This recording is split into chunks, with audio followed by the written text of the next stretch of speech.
you know what they say. Never count a Hogan out, because their shoulders don't stay pinned to the mat long enough. In the past, I've covered all 4 seasons of the tragic train wreck that was Hogan Knows Best, which were 4 full seasons of hindsight horrors that finally came to an end when the Hogans went through a very brutal and very public divorce. This wouldn't only terminate the Hogans' marriage, but also the Hogan Knows Best brand as well.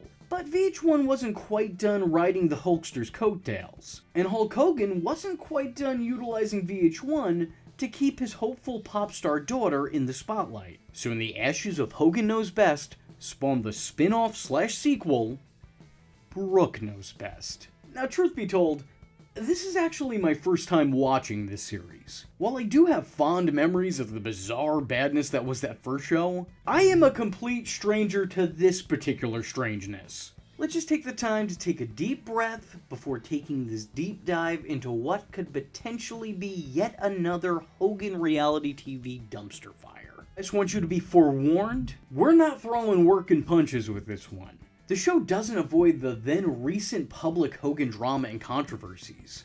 The show immediately spends its introduction not necessarily reintroducing Brooke, but instead presenting a recap and highlight reel of all things wrong with the name Hogan in 2008. We're talking Hulk and Linda's nasty divorce, Nick's drunk driving accident. We're talking everything short of Hulk hitting his finish on his daughter's best friend. What's clear in the opening montage of past, present, and future, it's that Hulk and Linda are fighting for their daughter's love from a distance. The coming attractions for the first episode and the terrible opening basically point blank confirm this. Honestly, I'll be real with you. I'm already invested. We're only a couple seconds in here. I already think that this, along with the original Hogan Knows Best, it really needs to be in a museum. It should be studied. This is the most uncomfortable portion of someone's family life captured for all to see. It seems bizarre and borderline heartlessly opportunistic to put this family in the limelight right after their time in the limelight helped end their marriage. I think time away from the spotlight would have been beneficial to everyone involved's mental health. I'm just saying they clearly needed to take a mulligan, but instead they invited the cameras into one of the most tragic times in all their lives. To all the smart guys in the comment section telling me that reality TV is scripted, yeah, dude. Yeah, I get it. But the Hogan's car accident, their divorce, Brooke's mess of a career, and the overall beating they took in the tabloids during the time was not. I would never say that reality TV was reality, but I will say that it's based in and on reality, and its presence has the ability to change one's reality. I think it just probably would have been for everyone's best interest to just take a break and reassess the situation. It's clear that Brooke was chosen to be spun off because A, she was the one the family and the show were actively trying to promote as being a star, and much more importantly, B, she was the only Hogan family member who wasn't wrapped up in some kind of controversy. Still, even with the show following around Brooke as she tries to distance herself from the PR nightmare that are her parents and brother, it's very evident that the show is still actively banking on the bad press that the Hogans gather up in the background. Their real-life rivalry is absolutely the core of this show, even if Brooke is the one that's standing at the centerfold. So now that you've been forewarned, let's just get right into it. Episode 1, moving in. Brooke's moving on out, which is probably the best move for her when you think about it. I mean, put yourself in her shoes for a moment. I mean, you're probably not the right size, but try to squeeze them on in there. Your parents just got a divorce, you're 20 years old, your brother's in prison, so he didn't have to pick who he wants to live with. You're gonna hurt one of your overbearing parents one way or another. If you go with mom, dad will be heartbroken. If you go with dad, mom will be heartbroken. The best thing to do in that situation is probably to get on out, live your own life. Plus, I don't think she'd really want to live with her dad and then have to hear him wrestling one of her friends at night. Or live with her mom and hear her wrestling with one of her brother's friends at night. Man, that family is fucked, dude. You know, just overall bad situation. This was the best call. And moving out on your own may mean you get to extend your 15 minutes of fame. So, yeah, this was the best call. This is an overall best case scenario in a worst case scenario situation. Brooke shows her father around her expensive new place, to which the huckster offers to be her third roommate. Now, normally I'd laugh this off and think he was joking, but I know this family, and quite frankly, I would not doubt that he's entirely serious. And he is. It's like they got each other in a chokehold and they're not letting go even if the refs get to 3. Brooke, of course, says no and denies this because she wants to walk around naked. To which Hogan responds, people have telescopes, people have night vision cameras. You know, people can, drop down and rappel from a helicopter and hit the balcony. I mean, somebody can hang glide right into your bedroom. You need to be careful. Right, so don't ever be nude. A shower and a bikini, just in case. You know what? Just to be secure, let's make it a one piece. You never know. I don't trust people. Hulk continues to try and lay the law down by insisting that Brooke doesn't invite too many people over in her hot tub because that's how people catch diseases. What in the name of pillow pants is this man talking about? The topic shifts to Hogan's divorce, which my spider sense tells me may just be a reoccurring occurrence on the show.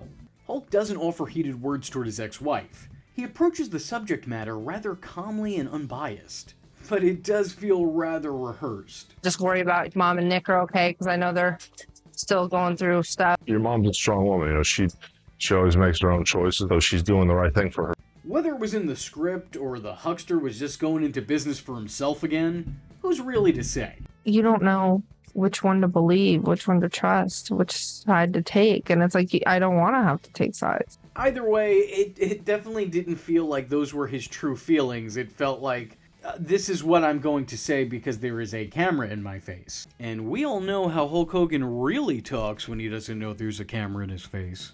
Brooke brings up Nick, saying that she wishes he could be there. They sort of mention his troubles, but they do so discreetly and try to portray Nick as a good kid who's just made some mistakes. Nick's a good boy. I wish awesome. he could come down here with me. I wish he could be my third roommate. I want you to keep in mind that during this time period, Nick couldn't be Brooke's roommate because he was someone else's cellmate. I really want to believe that everybody can change, especially when people have done stuff in their younger years. I think it's very easy to make mistakes when you're not fully developed, when you're not a fully realized person. But I don't think Nick is one of those people who change. His actions led to someone else getting seriously injured and their life being forever impacted by the incident. And during that time, Nick Hogan showed no remorse. Well, I don't know what type of person John was or what he did to get himself in a situation. I know he was pretty aggressive and used to yell at people and used to do stuff.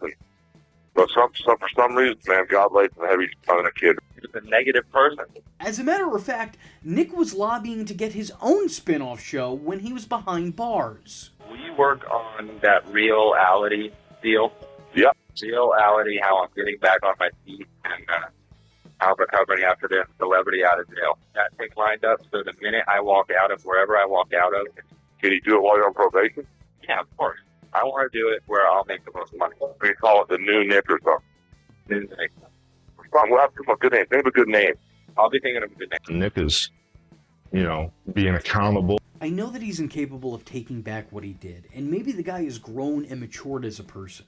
I'm just trying to point out that despite what the family may have portrayed, Nick was certainly not a good guy who did bad things. He was actually a little bit of a brat, to say the very least. The serious talk breaks down when Brooke's friend and roommate Glenn arrives. They may be wondering why Hollywood over here is alright with his daughter having a male roommate. And the answer is, because he's gay. No, I'm just kidding. Trick question. Trick answer.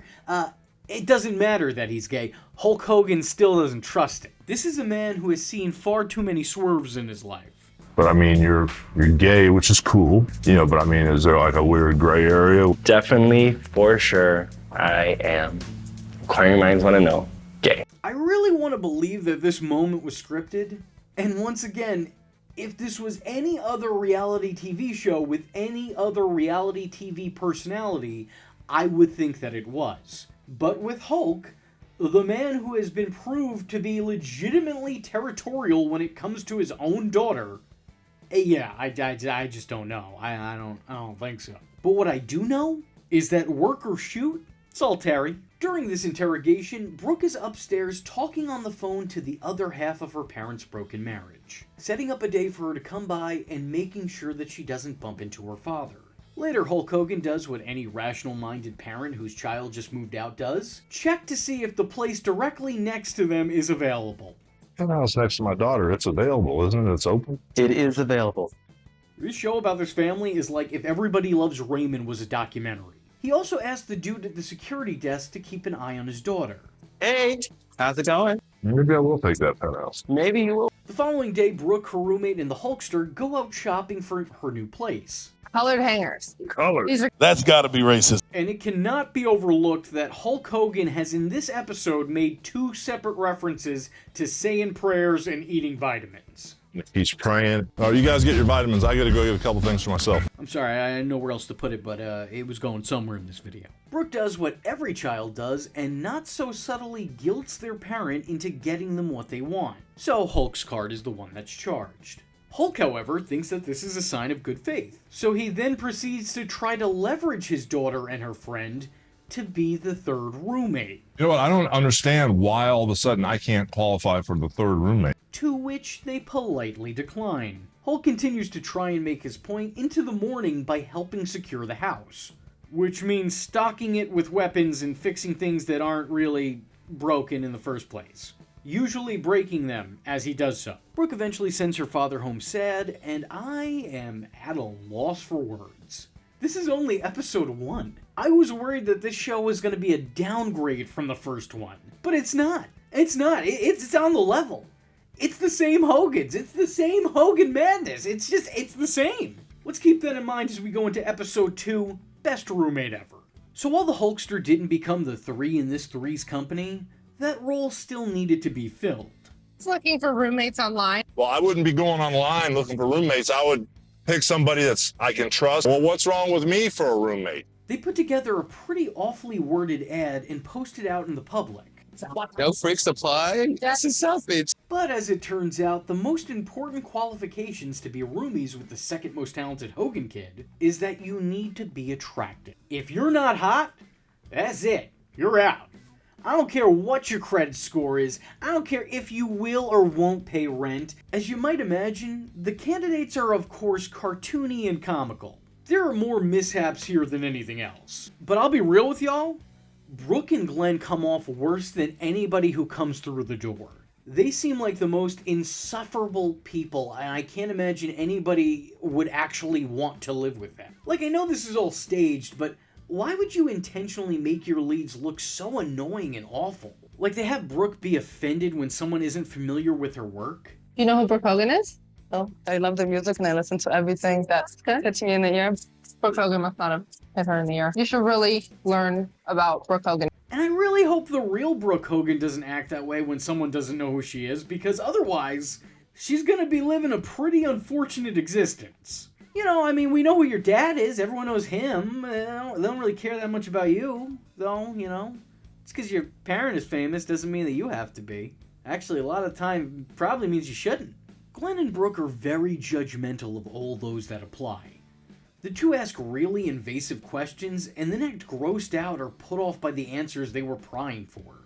If the goal of the scene is to get across just how strange the outside world is to the level-headed Brooke and Glenn, then it failed, because I would rather spend a day with any one of those other people that sat across the table from them than sit through a meal with these two. Watching the two of them look down at those they sit across from isn't exactly endearing to either party. But luckily we have Brooke's brilliant take on women in politics to completely win me back over. I actually am not that into voting. I think that it's kind of crazy that a woman is running because I think women deal on emotions and menopause and PMS.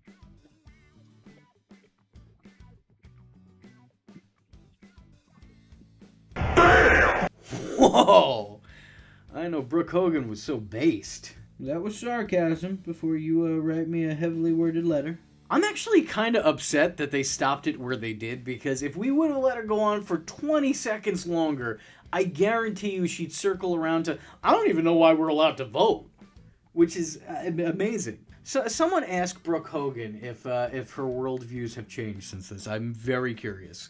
I hope they haven't, but I fear they might have. It's a weird choice, because this doesn't make them fun. This makes them... Oops. You're not trying to find a suitable candidate to play bedroom bumper cars. You're not even looking for a buddy. You're looking for someone who will help you pay rent. Someone that you could imagine sharing a living space with and not aliving in their sleep. That's what having a roommate is. Brooke announces and then reiterates her disgust at people having, Since this is a wrestling video, let's call them three-way dances.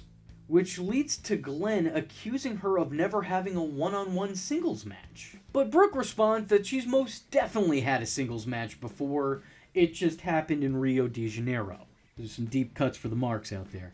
The following day, Brooke's mom Linda stops by to make her contractual cameo. She gives her mom a quick tour of the house, but Linda's unsurprisingly much more interested in getting a tan. The mother and daughter duo take to the beach where Brooke questions her mother on how she's handling divorce. The answer?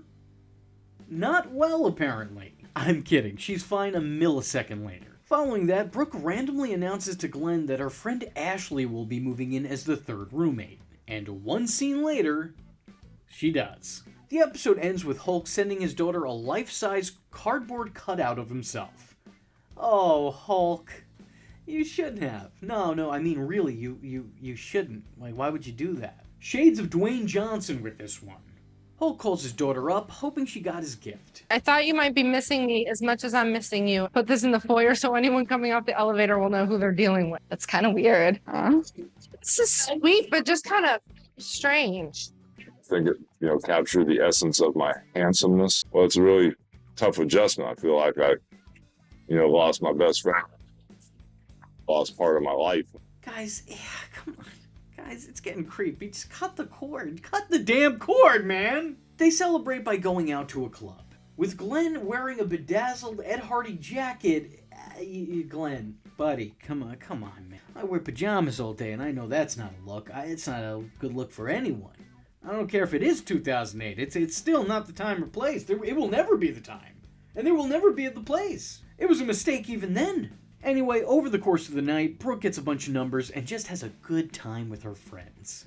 Tonight was a testament of exactly what this year is going to be about. Oh, what a way to end. Episode 3, House Party. Brooke decides that she wants to throw a housewarming party and starts her invite list with hot strangers. But that same list also consists of Stacks, a name you might be familiar with as he previously appeared in Hogan Knows Best. Although on that show, he was only shown to be Nick's best friend. But apparently off-air and in between seasons, Stacks and Brooke dated and then broke up. Brooke does what any child would not do, even in their adult years, and tells her father that she's having a party. Hulk obviously objects, but his objections fall on deaf ears. Must be hereditary. While he's not shockingly dismayed about the prospect of Brooke having a gathering, he's more upset that she invited Stacks. And her friends mirror this sentiment as well, telling her that it's a mistake to both have the past and future present at your party, noting that having her ex there and a guy that she's potentially interested in is a recipe for disaster. I don't think the episode ever does a good job at explaining why Brooke would even think doing this would be a good idea in the first place. But I'm not going to complain, because whatever gets us through these episodes faster, I'm in favor of. Cut it all. Cut everything. Let's just credits. I'm fine with it. The group goes shopping at Party City for PG party favors, but it seems like Brooke doesn't have the greatest concept of what a party for adults actually looks like. But then again, nobody else does either, so that's fine. She's in good bad company.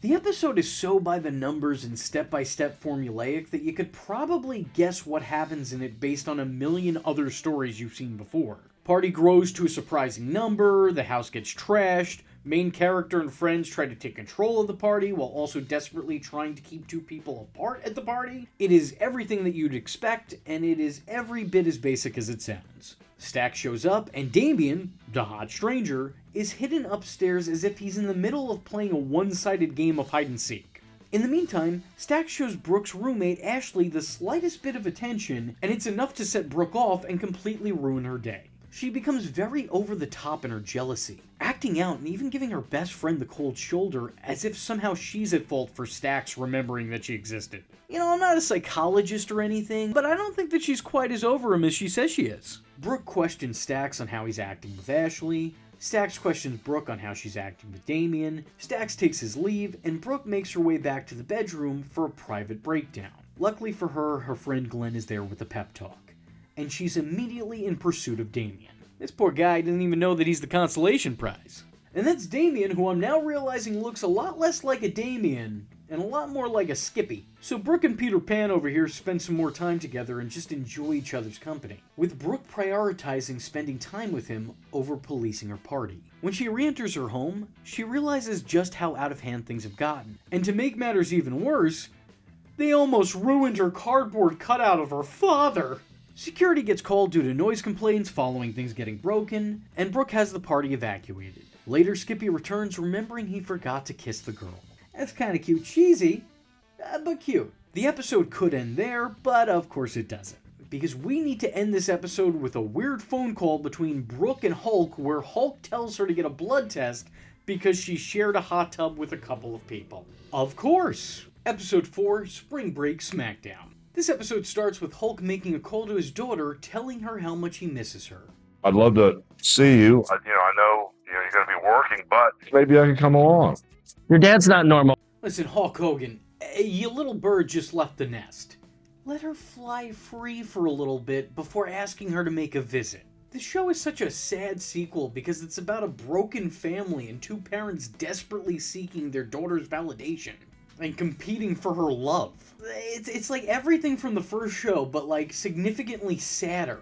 Like, if Hogan Knows Best was too upbeat for you, don't worry, we got just the thing. Let's all get real sad real quick. Unsurprisingly, Hulk isn't happy to hear that his daughter's hosting a spring break event, so he guilt trips his way into being a part of that trip. And because Brooke said that she'll be busy half the time he's there, Hulk decides to bring a friend. You are awarded no points for guessing who that friend is correctly, because it is obviously, of course, Brian Knobbs. Knobbs, as usual, makes a scene, as he's known to do, embarrassing Brooke and her roommates, which will be a running theme in this episode. When a bunch of guys are hitting on Brooke, Hulk lets them know that doesn't work for me, brother. So he and Knobbs make them evacuate the premises. Later in the day, as the roommates are judging a hard body contest, Hulk Hogan and Brian Knobbs scoff at the idea of any of these contestants actually having hard bodies. Those guys are supposed to be hard bodies? That's despite a lot of them actually turning and paying tribute to the Hulkster during their performances. Eventually, Hulk decides that he should enter the hard body contest, and God damn it, I need a minute. Okay, so just to recap here, Hulk watched by the sidelines acting like a scorned lover as he jealously put down the participants his daughter was judging. And then he decided that he himself should enter the contest so that his daughter could judge his body. It is really unfortunate that Jerry Springer is dead because I need him now more than ever. Uncle Knobbsy even gets in on the fun, before giving one of the most brutal belly flops I have ever seen or heard in my life. Knobbs is proclaimed as the victor before being publicly pantsed. Brooke and company leave her family so they can host a foam party. I don't know what that is, but it doesn't sound like something I'd ever want to be a part of. Hulk, on the other hand, can't wait to find out what it is, as he makes his way inside the party after seeing it being promoted. No! What is this reaction? No! Which is kinda stepping over a line for Brooke, who is visibly upset with his presence. Hulk realizes he messed up and takes his exit, but only after Brooke promises him that they'll spend tomorrow together. And thank God, because he did not want to see what was going to happen next. Now, I don't know if any of you in my comment section are much more educated than me.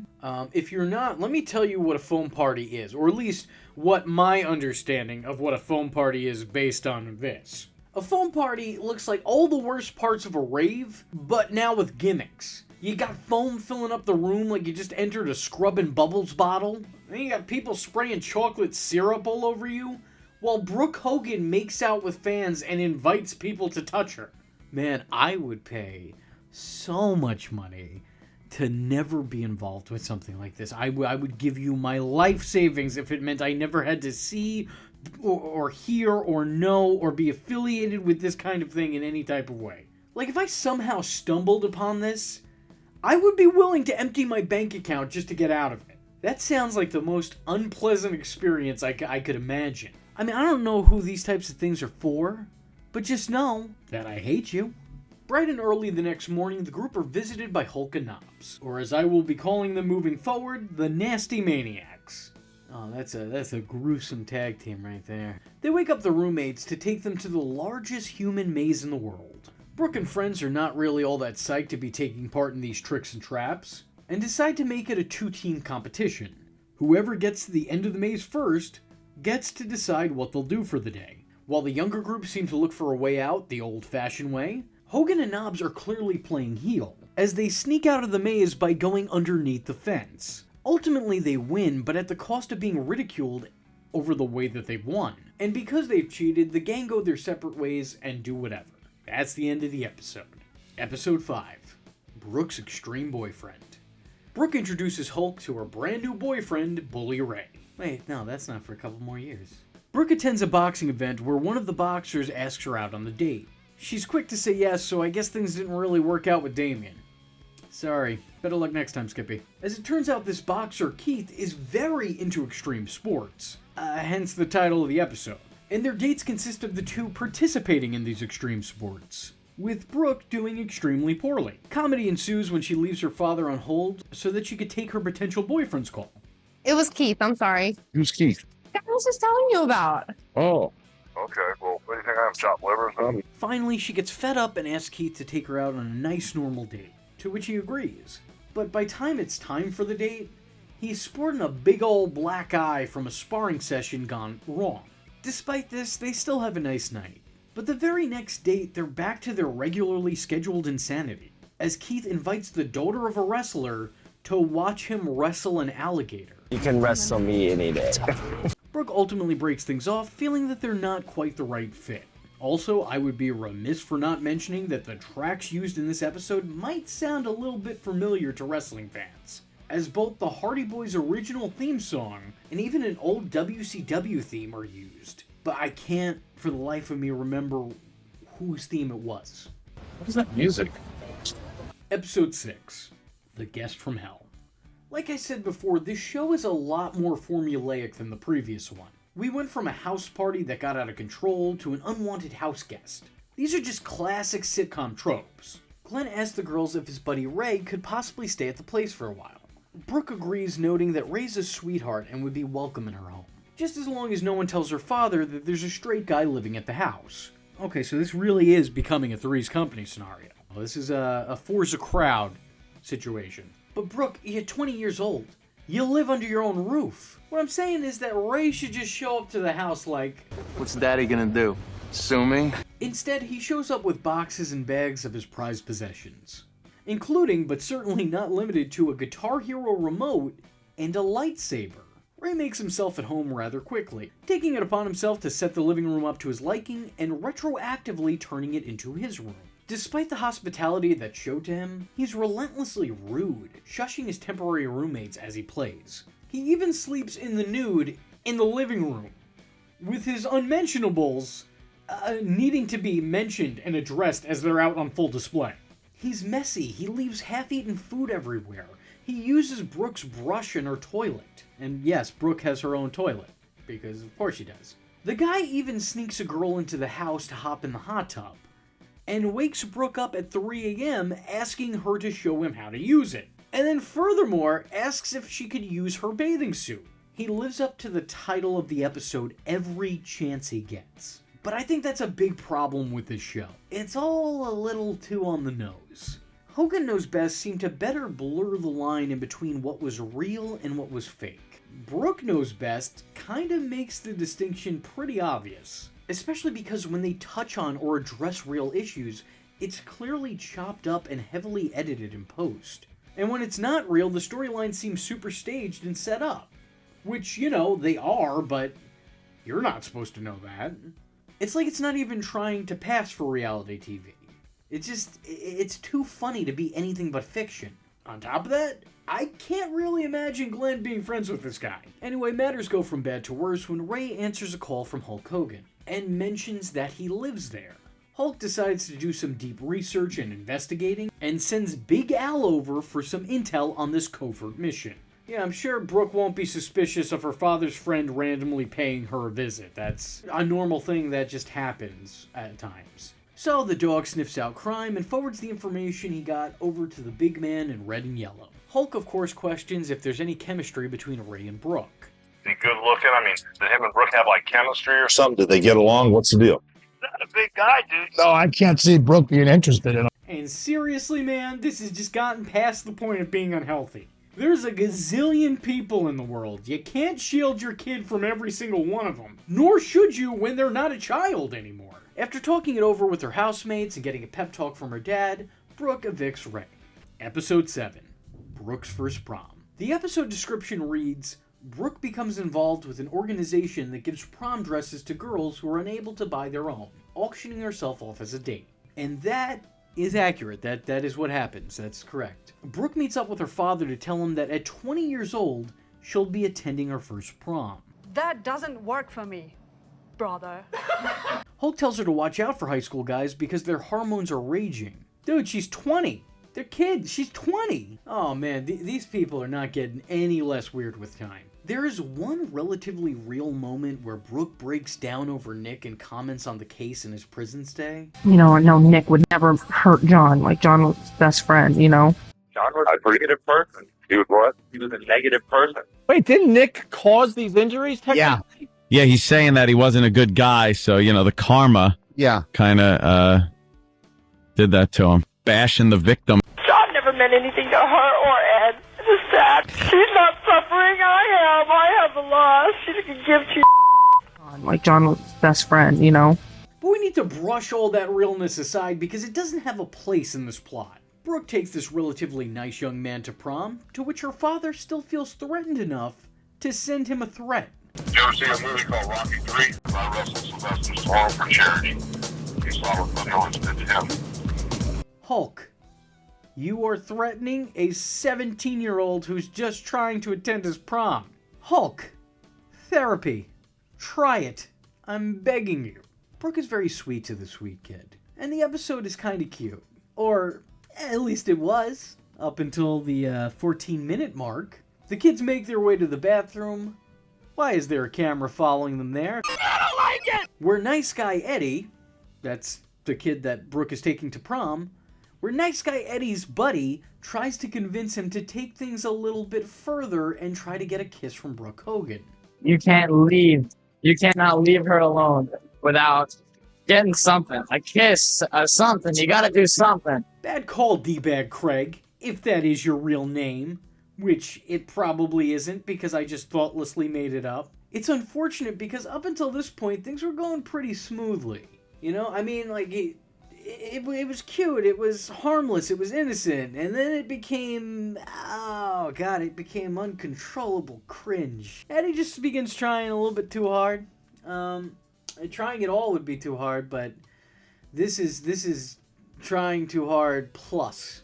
This is trying uncomfortably hard. And that's probably also what Brooke feels against her leg right now. At the end of the day, this is charity. Brooke's not going to hook up with a high school senior, you know? It's not going to happen.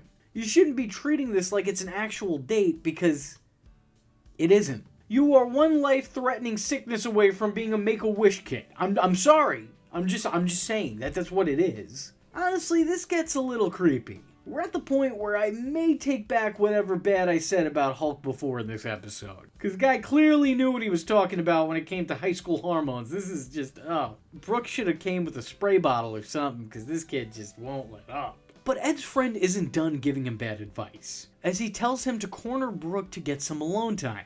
Alright, man, I really hope in the future someone's had a talk with this kid, because I don't like the path that he is on. Whoever has been having talks with him prior probably should have a talk with the authorities. Cornering anyone is never a bright idea, but especially a woman, there's always going to be a weird context and connotation to that, even if there's no intent there. I can't really think of any scenario where cornering a woman wouldn't be the most aggressively creepy thing that one could do. So if you're watching my videos and want to learn how to approach women, not this. Do anything but this. This is actually never good in any scenario. The night eventually ends with Eddie surprisingly getting his kiss and Brooke coming back home to tell the tale. Like it was straight out of Grease. Episode 8. Tattoo Me. Linda comes over to visit and finds out that Brooke is interested in getting a tattoo to celebrate her independence. Or in adult terms, Brooke wants to prove she's a big girl now.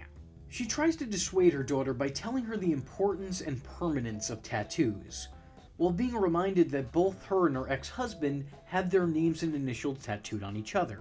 And Brooke's roommates are relentless with this fact. I got a little tiny heart, Terry's initial. Okay, time to get rid of that puppy. And Terry has the ring that says your name, even though it doesn't really mean anything now. Read the room, guys.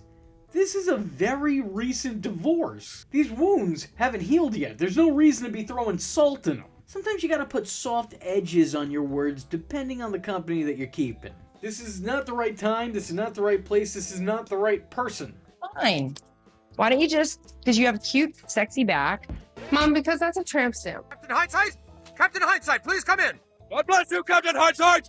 God bless you. Ultimately, Brooke gets her first tattoo. A small music note behind her ear. That's pretty cute. Probably pretty painful due to where it is, but an awesome aesthetic. And within the first 5 minutes of the episode, the title is paid off and the story centering around it is completed. Yet we still have 16 minutes left. The Hulkster calls Brooke because he misses her and invites his daughter and her buds to go watch American Gladiators, the show that he was hosting at the time. Brooke wants to go, but she's afraid of her father seeing her tattoo. I'm only just now noticing that we're 8 episodes in out of a 10 episode long season, and I've barely said a thing about Glenn and Ashley because no disrespect to either person, but in the show they're not people, they're just Brooke's props. They barely have personalities of their own on the show, they're just Brooke's plus ones. Because you can't have Brooke interact with herself, so just throw these two into the mix also, and well, you know, whatever. The three travel to American Gladiators, spend time with Papa Hogan. Okay.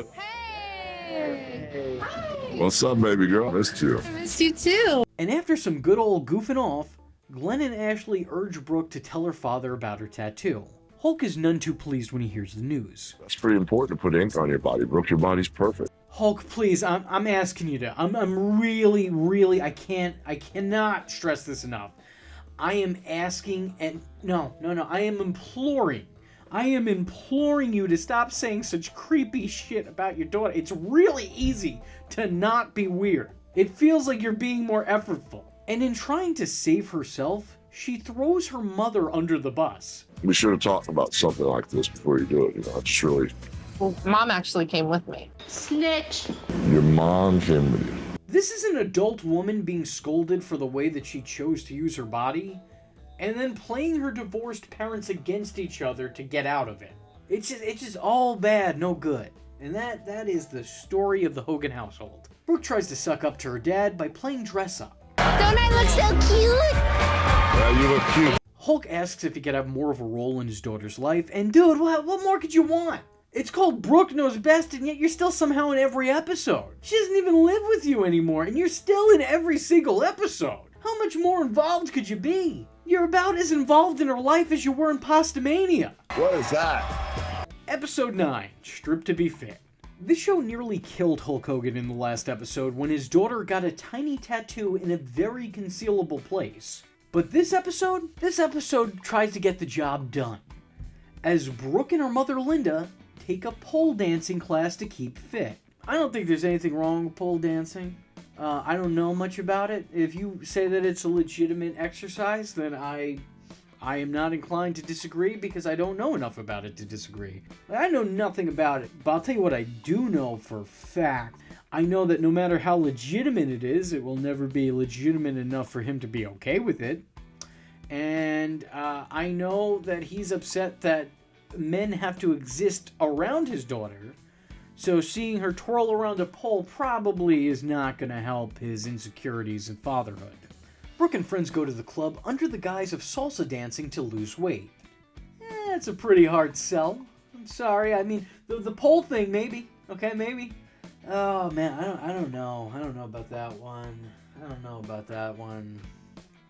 It's a no sell. Sorry, I just don't think a lot of people go to the club to work out. You know, most people just go to a gym. After some friendly chit-chat, they're put onto pole work. Brooke does what any young girl would do and asks her mother to work the pole with her. I've been told there's some merit to this as an exercise and even as an art form. I've never looked into it, but I'm an uncultured swine, so my mind immediately just goes to stripping each and every time. But that's, again, where my mind goes. I don't know, am I crazy here? Like, I feel like I'm generally speaking, like, it would be weird to work out with your parent. Like, I don't really see a lot of mother-daughter, father-son gym partners. But then you add pole dancing into the mix, and it feels all the much more stranger. After her workout routine, Brooke buys a pole of her own and has it installed in her house. The pole becomes the talking point of the night, with the group encouraging Ashley and Brooke to show how they use the pole. To which Brooke drops a sick Stacy Keibler reference. Miss Hancock? Yeah. The routine is filmed and put on the internet, where it gets to Jimmy Hart, who places a call to Hulk Hogan. They've got you on the internet in some strip club dancing on a strip pole. Hogan rushes over in panic mode, thinking that his daughter has switched career paths. I told you this wasn't gonna go good. He wasted a 5-hour drive when he could have made a 2-minute call.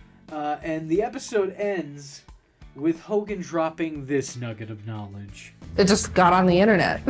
Yeah, no doubt. Well, now you understand how these camera phones can become your enemy. Yep, there it is. There it is. There's that hindsight horror I've been missing. Why is it in the living room? Why would you have this? Why don't you put it somewhere? Well, we didn't want to put it in the bedrooms. Good point. Episode 10. The Old College Try. So like a lot of what's come before this episode is a tired trope that you've probably seen done better somewhere else. Ashley's looking to go back to college. And this has got Brooke thinking maybe she should try this whole college thing out herself. Again, the acting is so hammy and the tropes are so goofy that it's hard to take any of this seriously. Brooke at first talks about college as if it were elementary school, asking Ashley why she'd want to be yelled at by teachers. But once college is explained to her, which by the way blows her mind, she reacts like Katy Perry making small talk with Neil deGrasse Tyson. She decides that she too wants to do the college, and her friends respond by laughing in her face. Maybe I should go. Well, like, it's unbelievable I could actually learn something. Which is the correct response. Brooke suggests going to college as a potential alternate path for her, because this music thing isn't working out the way she'd hoped, and she can't ask her family for help as they're going through enough of a crisis. Mentioning the divorce and what's going on with Nick, and even giving the victim of the crash a name drop as well. It's really strange for me to see just how open this show is about all of that. It feels like they probably shouldn't have been. You'd think that this would be something that was intentionally glossed over or looked past, but it's been referenced quite a bit this season. Ashley brings Brooke along with her to college interviews? Sorry, I say that with a question mark because I didn't go to college myself. I'm actually surprisingly very poorly educated. But honestly, this just reminds me of that scene from Step Brothers where they're interviewing as a team. Brooke is very much the fish out of water here. Which makes sense, as Ashley looks like she wants to drown her throughout most of the runtime. What Ray was to being a good house guest, Brooke is to being a good student. I can completely see why she was concerned with being yelled at by teachers, because I'm a viewer and I want to scold her. And I didn't even go to school often enough to have these types of things bother me. But at least the only person I ever stopped from getting an education was me. It's very clear to everyone that this isn't the greatest fit. But Brooke still wants to see it through, even if she complains about maybe having to give up her music career to take college courses nobody actually expects, wants, or even suggests she take. Brooke calls up her dad and asks for advice. She asks if he thinks that she should go back to school or follow her dreams. She does a lot of thinking and soul-searching, until ultimately she decides she's much happier making shitty music. And you know what? I'm clowning on her, but like, good for her.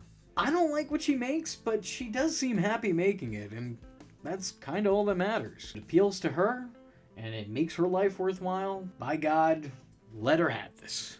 I think we're supposed to think, oh no, Brooke might fall off her path, but the show's still airing on VH1, and Brooke was also shown to be a terrible student. So, you know, the stakes aren't really all that high when it's obvious you're working with a safety net. Overall, I think that Brooke Knows Best is an interesting watch. On one hand, this takes place at the height of the Hogan drama, and acts as a small window inside their lives outside of the tabloids at the time. But being that it's Brooke's room that's a window into, we're really only given brief glimpses of the bigger picture. It goes to the same weird and borderline bizarre places that Hogan Knows Best goes to, but it's now filled with filler and overstuffed with fluff. It takes longer to get there, and when we get there, the moments aren't as impactful as they once were before. So that was the first season of the show. and there is only one more left to go. Problem is that Brooke Knows Best Season 2 currently only has 9 episodes out of its 10 available. The Brooke Knows Best series finale is still missing. So if any of you internet detectives, you online sleuths, you historians and scavengers are somehow able to find the final episode, please do and send it my way. Just know that there is a search going on for it. And if you do so, you will be properly credited in my follow-up video. So if you know a guy, or you know a guy who knows a guy, or know a guy who knows a guy who knows a guy who knows another guy, you get one of those guys on the case. I probably wouldn't have been able to find this without Zach at Double Z TV helping me out and sending me the show. So, for all of you guys out there asking me to review Brooke Knows Best, you owe that guy a huge thank you. Feel free to either give him a subscription or a thank you here in the comments. With all that being said, if you like this video and look forward to the final follow-up, the last season of Brooke Knows Best, the last Hogan reality show, let me know in the comment section below by leaving a comment saying, Fun fact, those are Hulk Hogan's arms. I am vengeance. I am the night, and that was V Infuso.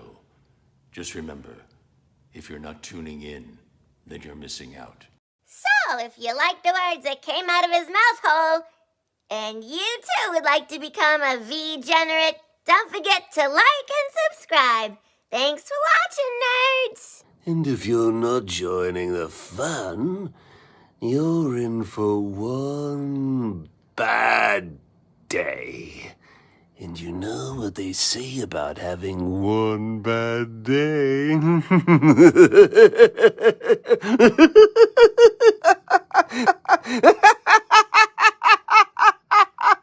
Catch him next time. Same bat time, same bat channel.